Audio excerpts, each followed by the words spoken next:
Hey everyone, we're going to go ahead and get started. Thanks for joining us. I'm your host, Alex Benson, and I'm excited to welcome you to our Critical Need for Publisher-Specific Expertise webinar. We are grateful for Ron Brill and Chris Johnson, who will be presenting today. Before we start, we do have a few announcements we want to go over. This webinar is being recorded, and it will be shared with you in the follow-up email that will go out in a couple of days. We also want to encourage participation. So if you have any questions, please drop them in the Q&A box at the bottom of your screen, and Ron and Chris will get to those as soon as possible. And lastly, we want to make you aware of some upcoming webinars. On August 25th at 5 p.m. IST, we will be partnering with IBM to present a webinar on IBM IASP for India. And lastly, we do have an upcoming webinar centered around the Gartner Magic Quadrant report for software asset management managed services. The date is to be determined, but we wanted to make you aware of that, so we'll be watching for that. That is all from me. So without further ado, I'll hand it over to Ron to get started. Thank you. Great, thank you, Alex, and welcome everyone to our webinar. I am Ron Brill, President of Anglepoint, and I also chair the ISO committee for IT asset management standards, also known as Working Group 21, which owns the 19770 family of standards. I'm also vice chair of the ITAM Forum, which is a global nonprofit based in London that's working to promote education and certification around IT asset management. With me here today is Chris Johnson. Chris, would you like to briefly introduce yourself? Sure, Chris Johnson, Executive Vice President with Anglepoint. In my role, I help organizations put the people, process, and technologies in place to prevent the problems that are typical of a lack of IT asset management. Prior to Anglepoint, nearly 10 years ago, was a former auditor at one of the big four firms. So I've audited on behalf of many different publishers and certainly know that playbook. Great, thanks, Chris. Before we begin, just a brief introduction of who Anglepoint is. Anglepoint is the global leader in IT asset management and software asset management. We have a team of over 125 people in 7 countries, and we specialize in over 60 software publishers, as well as all the main SAM tools. Many of our team members have experience as former software auditors or have otherwise worked for the software publishers in which they now specialize. We utilize a unique platform called Elevate, which complements a client's SAM tool and facilitates the project management, data gathering, and data analytics aspects of the work which SAM tools cannot address. We're also one of the only 4 firms approved globally by IBM as an authorized SAM provider, allowing our clients to enroll in IBM's IASP program where they will not be audited. Anglepoint serves hundreds of enterprise clients globally, including about 20% of the Fortune 100.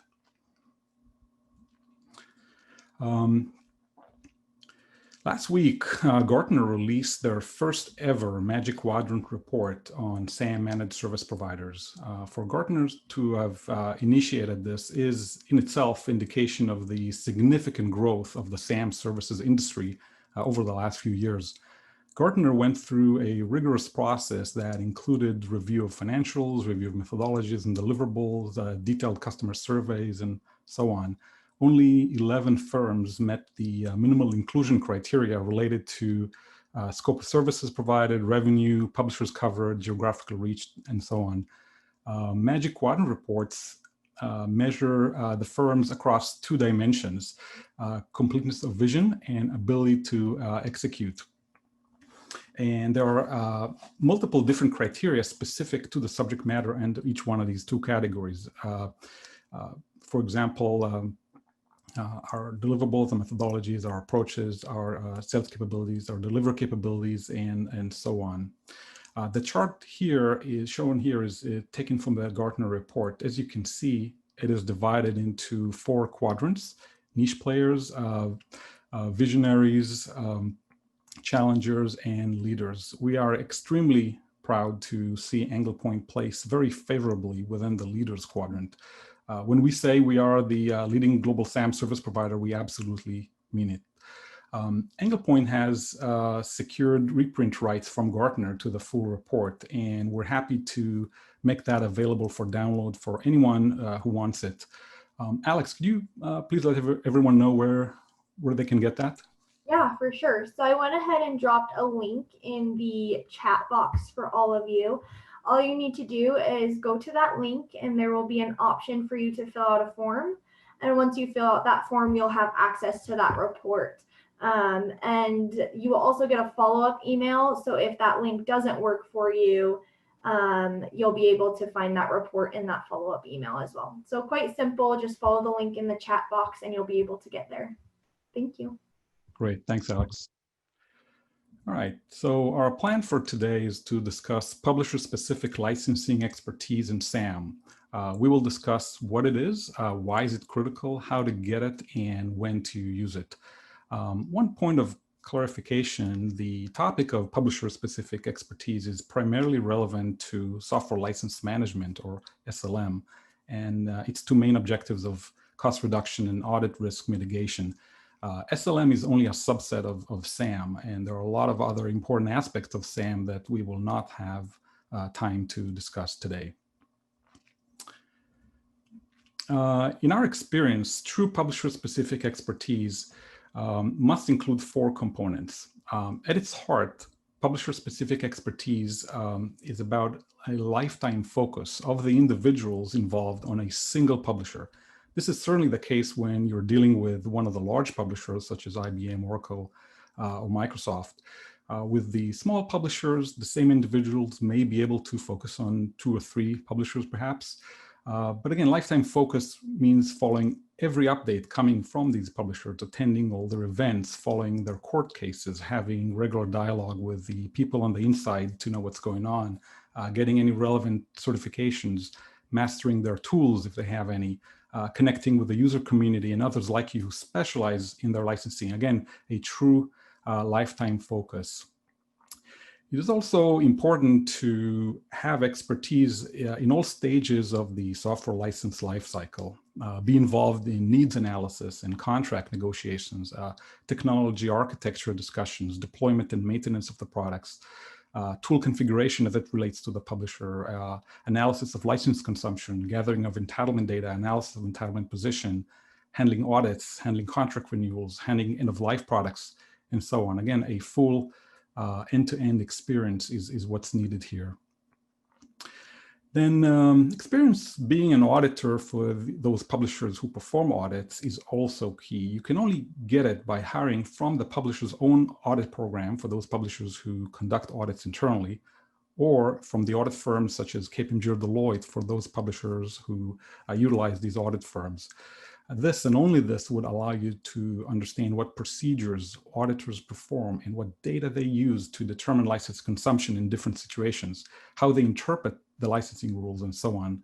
Again, prior experience as an auditor is a must. Experience being audited is not sufficient. And then finally, these first 3 experience elements that we just discussed, lifetime focus, end-to-end lifecycle, and experience being an auditor, must have been gained over hundreds of organizations. Only then do you get meaningful benchmark information, can really understand patterns and nuances, and truly know how to best handle each and every situation.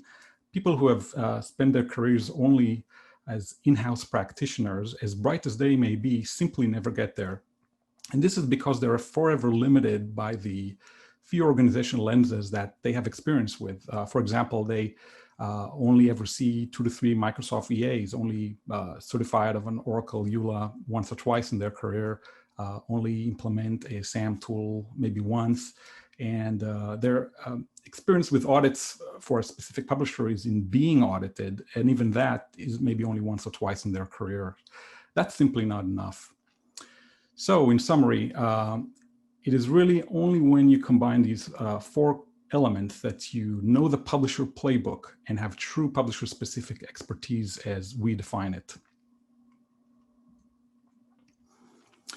So Now that we understand what publisher-specific expertise is, let's discuss why it's critical. I'd like to start with a quick analogy to the medical world, which all of us are personally familiar with. And though this analogy may be somewhat presumptuous, the medical world is actually quite similar to SAM in the sense that it is also essentially made of people, process, and technology.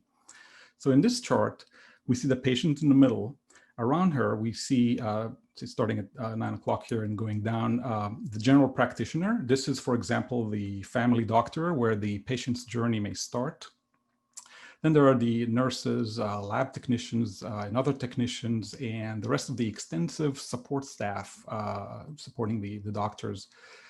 Then there's the technology piece that you see here on the top. This here is depicting a CT scan machine. It could be an MRI or whatnot. There are a lot of technology elements in medicine. And finally, there's the specialist doctor, the oncologist, the cardiologist, the neurologist, and so on.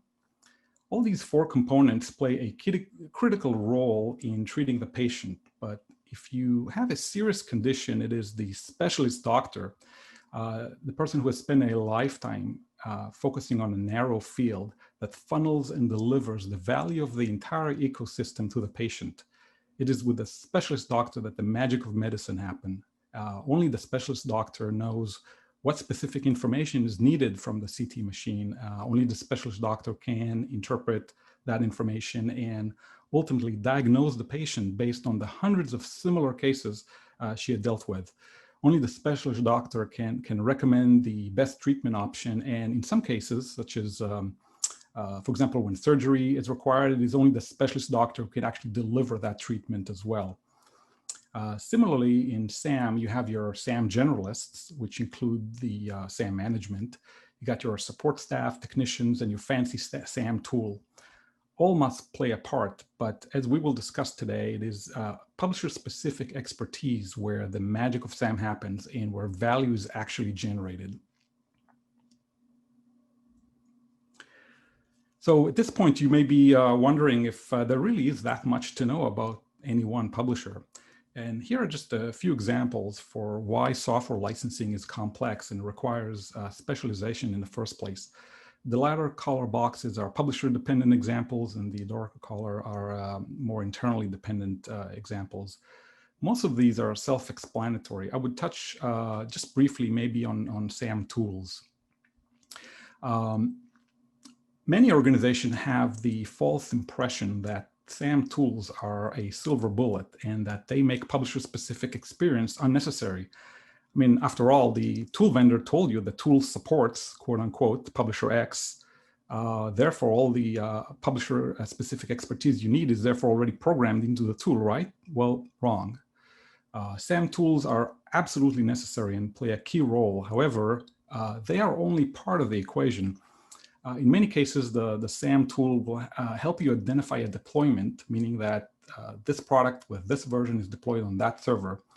The tool will not, however, be able to tell you, at least not without a lot more input and analysis, how many licenses are actually being consumed by that deployment.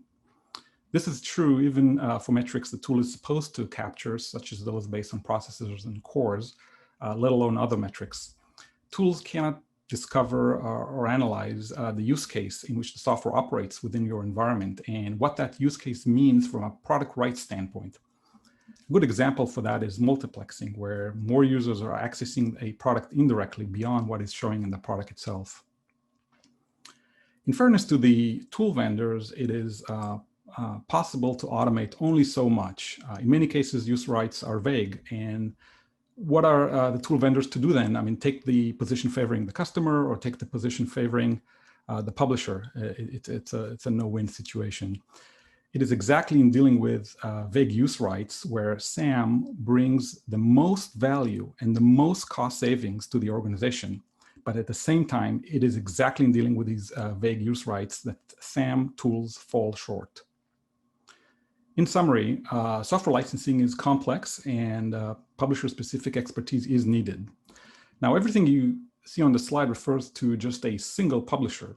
A larger organization can have over 1,000 publishers, of which several dozens would typically be material enough to warrant licensing expertise attention. So you need to multiply all these complexities by that number of publishers. If we look at a typical SAM process, most companies only do the left half until about the yellow line here. They develop a deployment position and have a summary of their purchase history.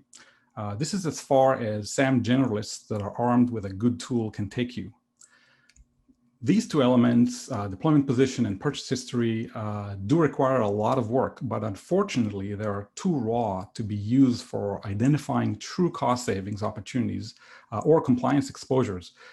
The work of publisher-specific expertise only starts here.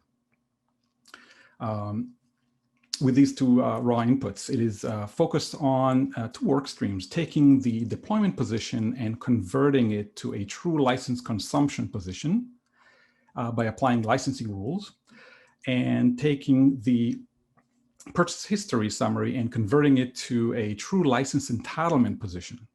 The two are then reconciled to create an effective license position, or ELP, which is what you really need to start identifying both cost savings and compliance exposures, and to create and implement an optimization plan.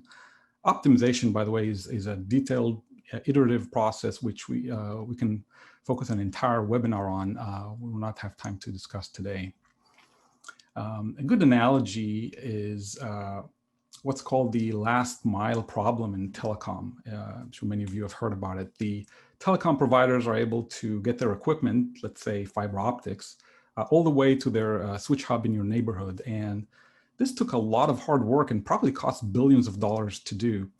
But if they're not able to get it from that switch hub over to your house, what's called the last mile, what is the value that you get as a customer? It's zero. The same applies in SAM. Without subject matter expertise, without that last mile, you're not getting the value from all your other investments in SAM people, process, and technology. Another way to look at the same issue is the streetlight analogy, and I'm sure you're familiar with the old joke about this.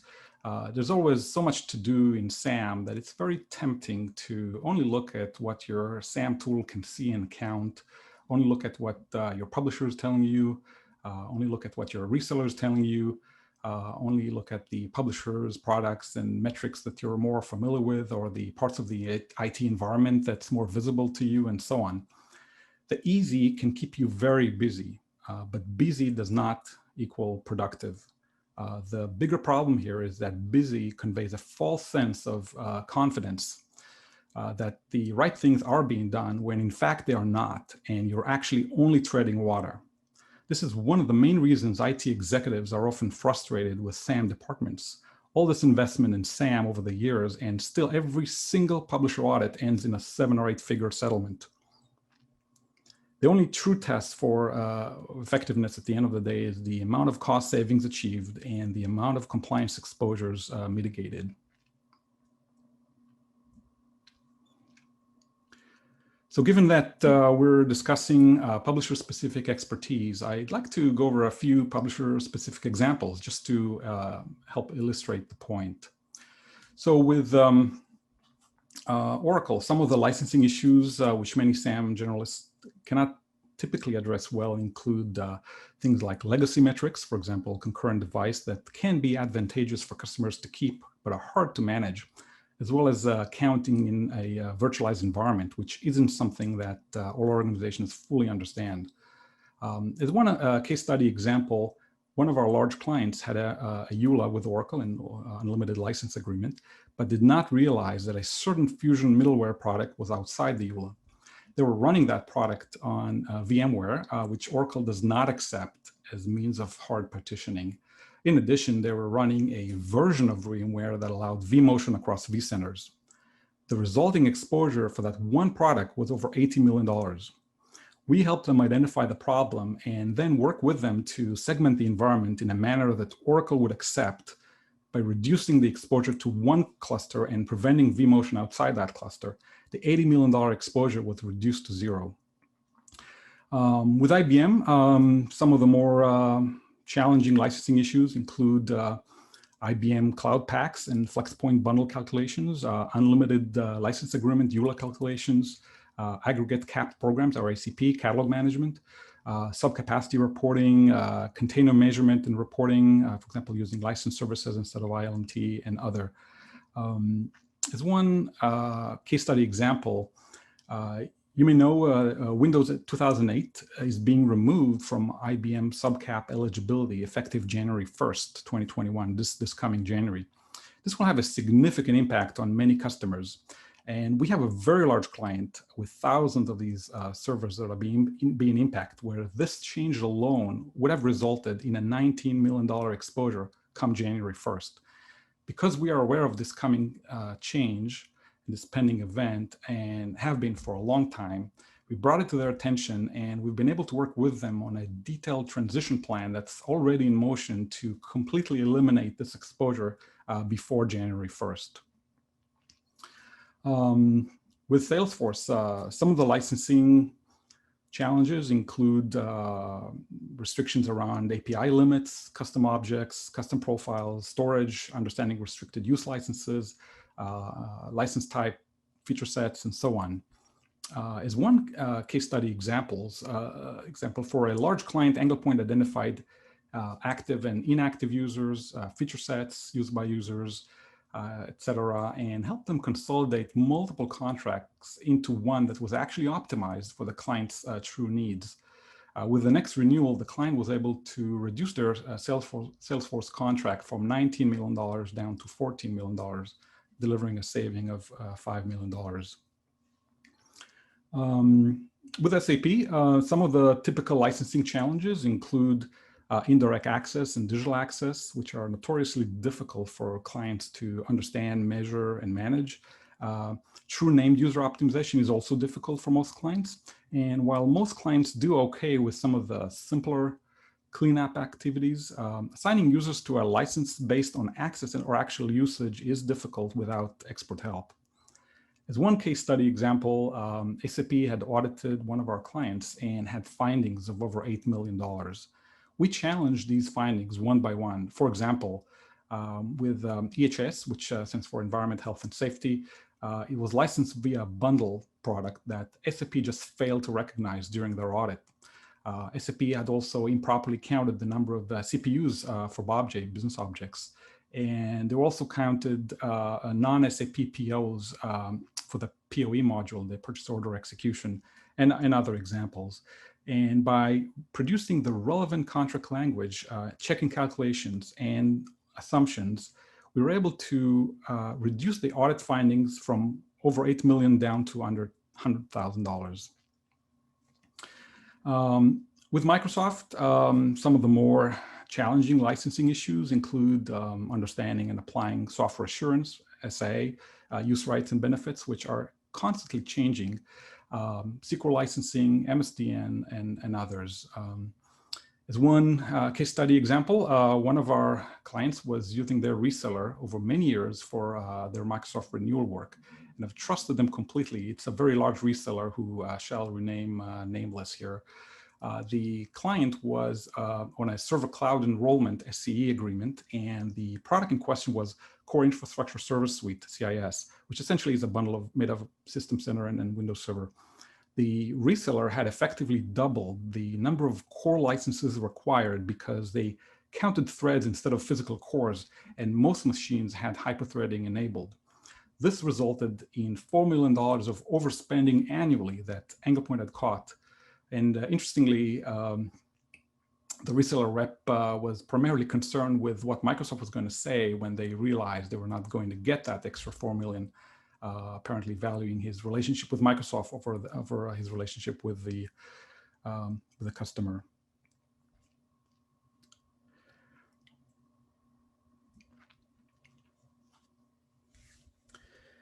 So now that we've discussed what publisher-specific expertise is and why it's important, let's talk about how your organization can get it.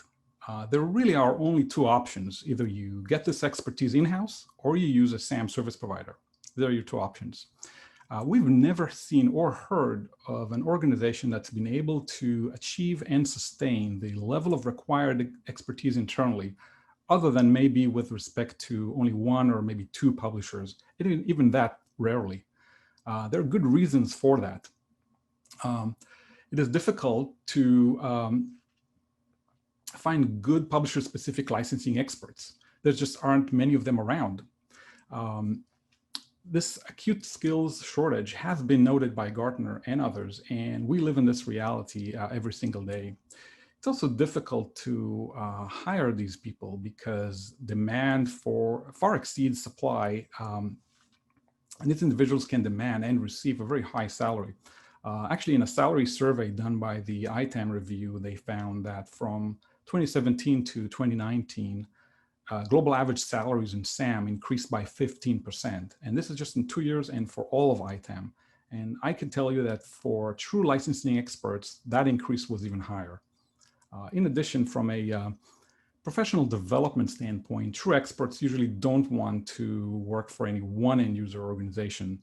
Those that do consider such a move are typically doing so because they don't want to be expert anymore and instead want to move to management or want to change for unrelated personal reasons. Then even if you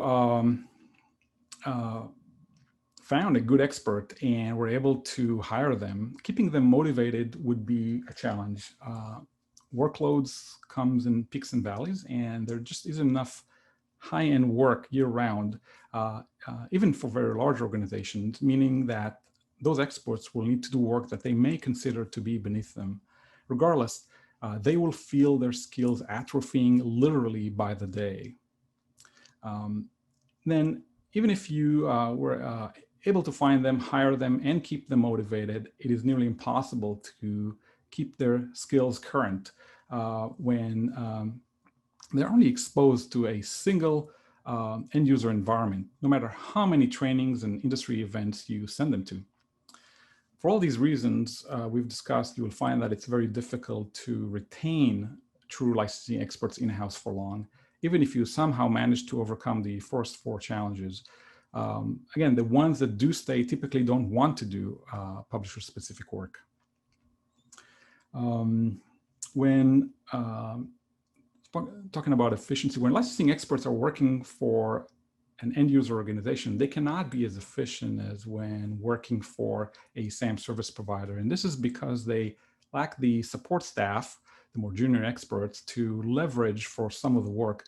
And just as importantly, they lack the extensive analytics automation that a good SAM service provider will have, which does much of the heavy lifting involved. Workload spread. Workloads requiring publisher-specific expertise fluctuate quite a bit. At times, such as around a 3-year contract negotiation or during a publisher audit, it's extremely busy. At other times, it may not be as busy. This is another reason why most organizations who engage publisher-specific expertise prefer not to have it done by internal staff. And then finally, kind of in conclusion and considering the 7 challenges we just discussed, it should be no surprise that it's simply not cost-effective for end-user organization to try and achieve this expertise in-house. The economies of scale are simply not there. And that's true even for Fortune 100 companies, let alone for smaller organizations. For all these reasons and others, you'll be hard-pressed to find any true publisher-specific expertise in-house. Hey, Ron, we've got a question that's come up that someone's posted. What is the role of training in developing publisher-specific expertise versus on-the-job experience?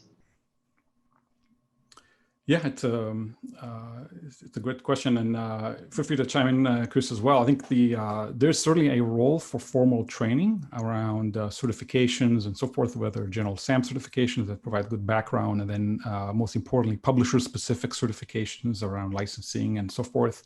That's obviously important, but the vast majority of what ends up contributing to your publisher-specific expertise is on hands-on experience, whether you've started at an audit firm or at the publisher. hands-on work, shadowing other people over years, working with hundreds of clients. That's really what gets you there. I don't know, Chris, if you have any. Yeah, just to echo that, Ron, training is certainly good, certainly encouraged. We provide our own training, in fact, but it's no substitute for real world experience, right? Coming back to your medical analogy, you wouldn't want to see a surgeon that had only done book study and reading, right? And never had a practicum, right? Never had rotations after their schooling. So you really can't replace the on-the-job experience, and not just on-the-job experience, but the experience of doing it at hundreds of different organizations, right? Versus doing it through a single organizational lens as a practitioner. Yeah, thanks, Chris. Yeah, that's a great point. All right.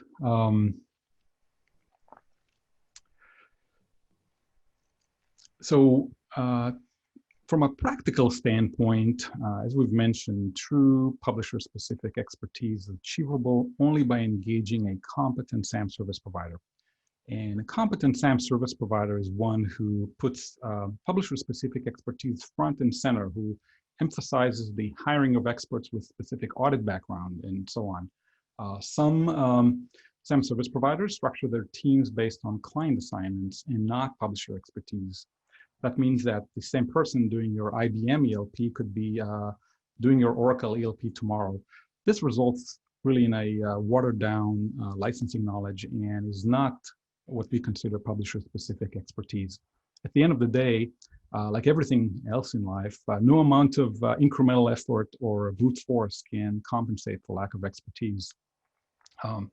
To use some analogies again, and Chris touched on that, a good family doctor, even though they're a full MD in their own right, will never attempt to perform surgery by themselves and will always refer to a specialist. Similarly, a good general counsel, even though they're fully licensed with a state bar in their own right, will never attempt to handle litigation by themselves and will always get outside counsel.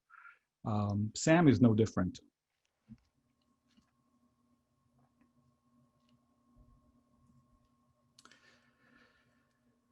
So far, we have discussed what publisher-specific expertise is, why is it critical, and how to obtain it. The last question we want to address today is when to use it. Whether you're engaging a SAM provider in a full managed service or as ad hoc, there are a number of events when you want to ensure you leverage publisher-specific expertise. Let's go over these. Anytime you negotiate a contract, and actually well in advance of that, to ensure you know what you need and what you don't need and can negotiate from a position of knowledge versus being at the mercy of the software salesperson. Anytime you provide any reporting to a publisher, and I mean any report, anything from a tool output that's being requested, for example, by SAP, all the way to certifying out of an Oracle ULA. Let me be crystal clear on this point. You can and will regret any data that you send to a software publisher not thoroughly reviewed and vetted by a licensing expert. Anytime you're in an audit situation, auditors make mistakes, lots of them. The audit firms outsource most of their back office analysis work offshore to India, and they're ultimately measured on recoveries. Remember the last rule we just discussed about reporting any data to the publisher? Well, multiply that by a factor of 100 when dealing with auditors. Anytime you are part of a merger, acquisition, or divestiture, these are complex transactions from a licensing standpoint, which could have lasting implications for years to come. It's not just about quantities of licenses, there's a lot more involved. Anytime significant changes occur in the IT environment or in the use cases for the software, such as move to the cloud, digital transformation initiatives, business changes, and so on. All these may carry significant licensing implications you want to ensure you stay ahead of, allowing you to optimize while you still can. And then in addition to all the above, you want to ensure that you complete periodic ELPs to continuously identify and take advantage of cost reduction opportunities, as well as mitigate compliance exposures as they come up.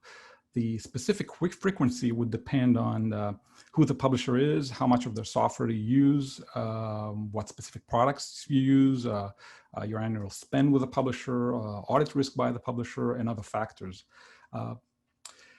In any case, these are just some of the events when you want to ensure you leverage publisher-specific expertise one way or another.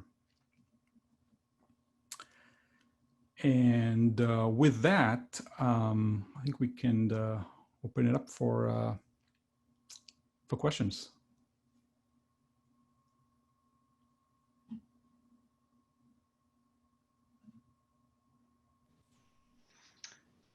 We really want to encourage people to submit their questions. You can do so anonymously if that's more comfortable to you.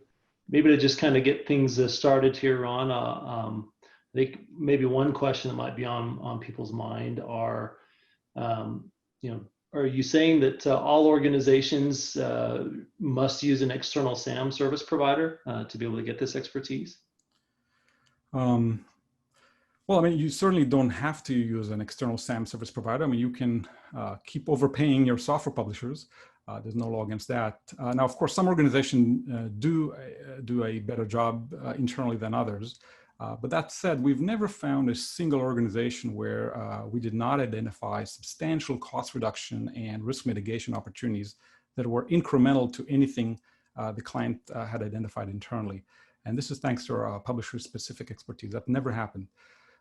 Even with some of the best run and best funded organizations in the world, and I'm talking about Fortune 100 companies. As we discussed, it's not the fault of these organizations really. It's nearly impossible to create internally the level of publisher-specific expertise required, even if it made any economic sense to try and do so, which it does not. Yeah, just from my own experience, for what it's worth, I think it's also hard to find people that are that committed to a career in licensing for that particular publisher, right? Not everyone has the stomach for that.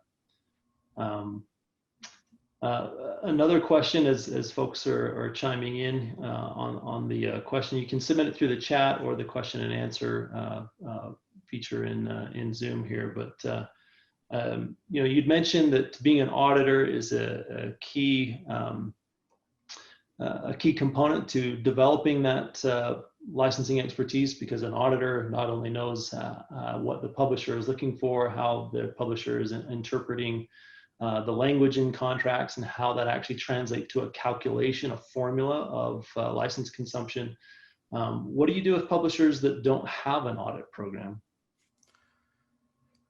Yeah, I guess if the publisher does not have an audit program and this is still a key publisher, you would want to hire experts that have been part of the publisher's own licensing and pricing function, for example. You would hire from the publisher out of one of these functions. That'll be probably the closest you can get. Yeah, I would maybe add too that, if you have a licensing expert in a particular publisher, sometimes there are licensing constructs and rules that are similar with a smaller publisher. And so you're able to apply the discipline that you've gained and expertise in one area and transfer that to another more readily than you would otherwise if you didn't have that publisher-specific expertise in a larger publisher that does audit. We have a question about, are we going to be able to get copies of the slides? Alex, I think the answer to that is yes, this is being recorded. We'll be sharing the recording, so you'll certainly be able to see them there.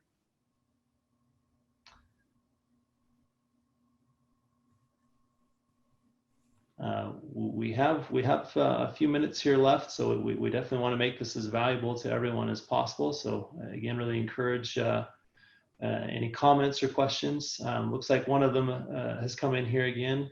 How do software publishers view their customers' relationship with SAM managed services providers? Do they view it as downward pressure on their revenue due to cost savings, or as a good long-term investment? That's an excellent question. Ron, how would you respond to that? Yeah, that is a great question, and it's kind of a mixed bag, and it also depends on who at the publisher is making that judgment call. The sales teams, for example, or the compliance teams may not always be happy to have a SAM service provider that's competent and that's keeping them honest when they audit the customer or when they're trying to close a large deal and so forth. I think as you go up the chain to more of the executive levels, they absolutely do see the value in the fact that their customer is now taking full advantage of what the software that they're paying for. I think as well, there's some publishers that are actually quite a bit more advanced than others. Take IBM, for example, that I mentioned. They have the ISP program where if the customer is leveraging an authorized SAM provider to manage the software estate, then IBM will just not audit the customer. They know that those customers are probably compliant and that they're doing the right things, and it'll be a waste of their time and money to go audit those particular customers. They can audit other customers who are not being proactive and are not using a SAM managed service provider. So it really is kind of a mixed bag, and depending on the function that you're talking to at the publisher. But for the most part, I think they see it as a positive, and we're seeing the ongoing trend as far as recognizing and rewarding customers actually who use competent service providers. Yeah, I would agree that that is the trend. That's not to say that there aren't publishers, right, that do not view it that way, especially some of the smaller firms out there that are very aggressive at auditing, those smaller publishers that are very aggressive at auditing and really looking to just extract as much revenue out of a customer as they can in as quick time frame as they can. They obviously place less importance on the long-term customer relationship and relationship as a whole. Let's see, any other questions from any of the attendees?